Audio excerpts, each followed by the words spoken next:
Good evening, all. It's evening here, anyway. 9:30. Last video I'm doing for today, July 17th, 2025. Thanks for joining me, Dorothea, on Through an Orthodox Christian Lens. This story is not a happy one, but I did a video on it the other day regarding Israel's attacks on Syria and the continued attacks in Gaza and Lebanon and all over the place. And I had brought up a video that I'm going to bring up again to make a point here. So we'll go right to it. Do you all recall that I posted this yesterday, I think it was? Netanyahu spoke the other day saying, "We are working to save our Druze brothers," or as Druze, I don't know how to say it, but Druze brothers, and eliminate the violence in their fields. Netanyahu, in statement on Syria attacks, instructs Druze in Israel to stop crossing borders. "You are Israeli citizens. Do not cross the border. You are risking your lives and harming IDF efforts." Recall he said that the other day. So we have some information about that. The Syrian Druze leader says he holds Israel responsible for putting Jolani in power. "I came here from the occupied Golan despite the Israeli occupation and its army. We hold the Israel and the U.S. responsible for putting Jolani in power." Yeah, I don't think they're buying the "you're my brothers, you're our brothers" from Prime Minister Netanyahu. Obviously, they don't feel any ties to him and his murderous government. And I don't know, I guess not even his people. So, because, yeah. In any case, I just wanted to show you that because it's important to see what their reaction was. And now, let's see here. Now he's saying, this is earlier today, Netanyahu announces Israel is going to occupy southern Syria. Is anybody really surprised about this, considering the Greater Israel Project? Netanyahu announces the occupation of the region to south of Damascus, from the Golan Heights and to the Druze mountain area. This has always been Israel's goal, I think is what he meant. Yes, and let's not forget that you have Turkey. You know, Turkey and the Brits are working together, as well as the regulars. CIA, MI6, Mossad, everybody. That group installed Jolani. And as Metropolitan Neophytus said, if you remember in another video, I showed you Metropolitan Neophytus talking about what happens after when the Syria thing started up. And he said that there is going to be a conflict, a war, bad conflict between Israel and Turkey. Well, we can see this. We can see this happening because Erdogan and his government and army want to take control of Syria themselves. And Israel wants to do the same thing. And when you have two very arrogant and kind of full of themselves, they know best, leaders, butting heads, there's going to be a problem. And so, as he said, that's going to come about. And the fact that they bombed that Syrian defense building right in the middle of Damascus, such a nice looking city, and then here you have this bombing. I mean, it's just really, what's happened to Syria is really just horrible. So I'm going to go to this latest thing that happened. Okay, Israel attacks Catholic Church in Gaza.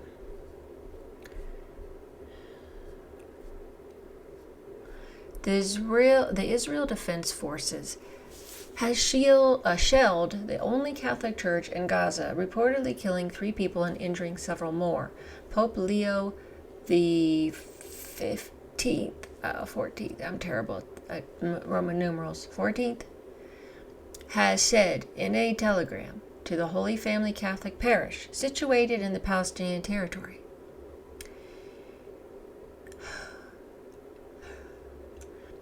Israel has acknowledged the deadly incident, attributing it to stray ammunition. Stray ammunition? Now, I was told years ago that Israel's weaponry and their systems were state-of-the-art. After all, we give them most of our stuff. And they could do surgical strikes. They don't do that very often when it comes to Gaza, for sure. So this stray ammunition, I don't buy it. The escalation between several armed groups, including Hamas and Israel, began in October of 2023. Escalation, yes, but this has been going on for 70 years, but has gotten worse in the past several decades. After the militant group launched a surprise assault, it wasn't a surprise. According to Alex Craner and Max Blumenthal and many other people, they allowed it to happen. In the south of the country, killing some 1,200 people and taking around 250 hostages, which there still are hostages on both sides that need to be released. West Jerusalem responded with a massive military campaign in Gaza, which has involved heavy aerial and artillery bombardments and claimed the lives of at least 57,000 people. It's actually higher than that, according to the local Hamas-controlled health ministry. Israel's heavy-handed tactics have increasingly drawn condemnation worldwide. Responding to the attack on Thursday, the Pope called for an immediate ceasefire in Gaza, as quoted by the Vatican News. In a statement on Thursday, the Catholic charity Caritas Internationalists said that the church served as a shelter for displaced civilians who were simply trying to survive.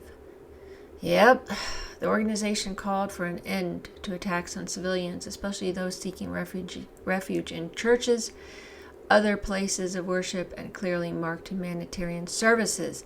The Israeli Foreign Ministry issued a statement quoting Prime Minister Benjamin Netanyahu as saying that Israel deeply regrets that a stray ammunition hit Gaza's Holy Family Church. And apparently the U.S. wants them to, wants an investigation on it and wanted, answers to that. The Trump administration. It's interesting. The diplomats noted that the incident is being investigated, with Israel being supposedly committed to protecting civilians and holy sites. That is BS once again. I guess this is the Catholic Church this time, but I tell you, my church, St. Porphyrios, Greek Orthodox Church in Gaza, was bombed a week or so after the October 7th attack. And I don't recall anybody in our government speaking up about that. But I may just not remember correctly. But I just don't recall that. But here's what happened. On 19 October 2023, the Church of St. Porphyrios, a historic Greek Orthodox church in Gaza City, was struck during an Israeli airstrike by the Israel Defense Forces, resulting in the deaths of at least 18 Palestinian civilians. Yes, Orthodox. Palestinian Orthodox civilians, and injuring many others. The church, which is considered to be the third oldest in the world and dates back to the 5th century, was serving as a shelter for over 500 Christian and Muslim Palestinians fleeing the conflict. According to the IDF, the airstrike targeted a nearby Hamas command post, and while they acknowledged damage to the church and reports of casualties, they stated that the church itself was not the intended target.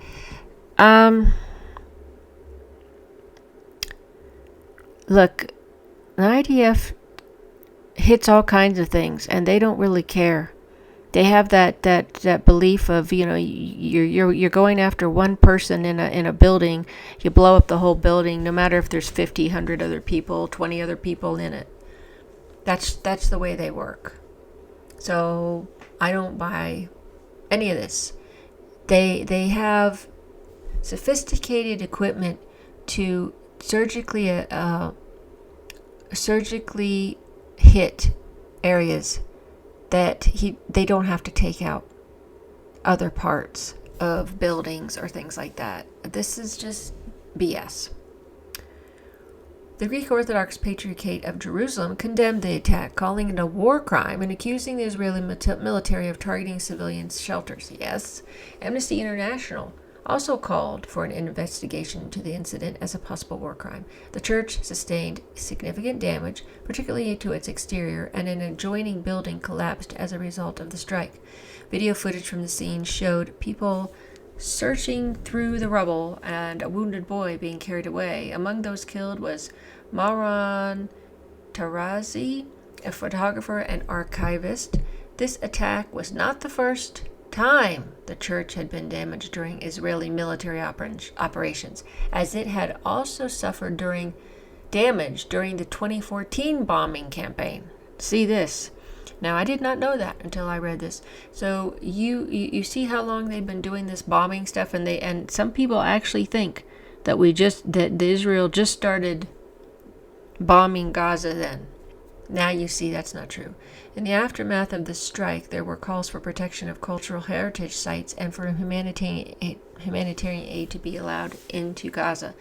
A legal filing submitted to the International Criminal Court by Justice for All deemed the bombing of the church a war crime and called for an investigation.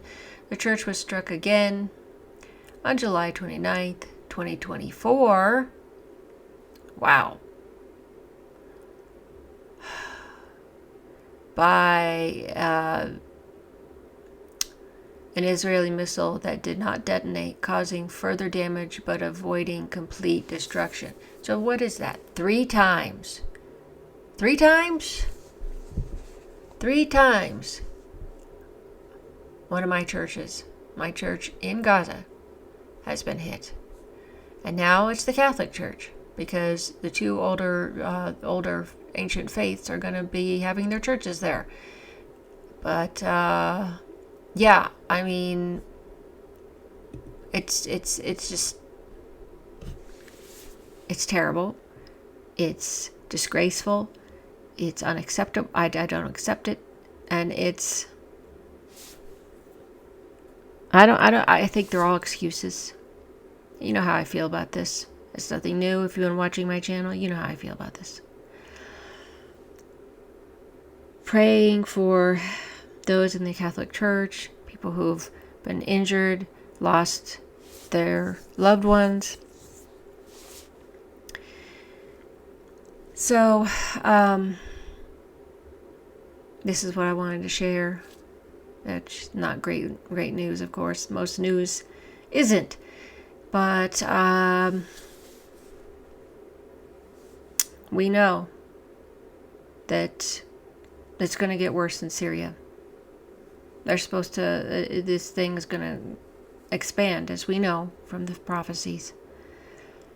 And as Metropolitan Neophyte has said, Turkey and Israel are going to be having a little conflict there. I don't know how long or whatever, because there's so many other factors in this, so many other things happening in this world war.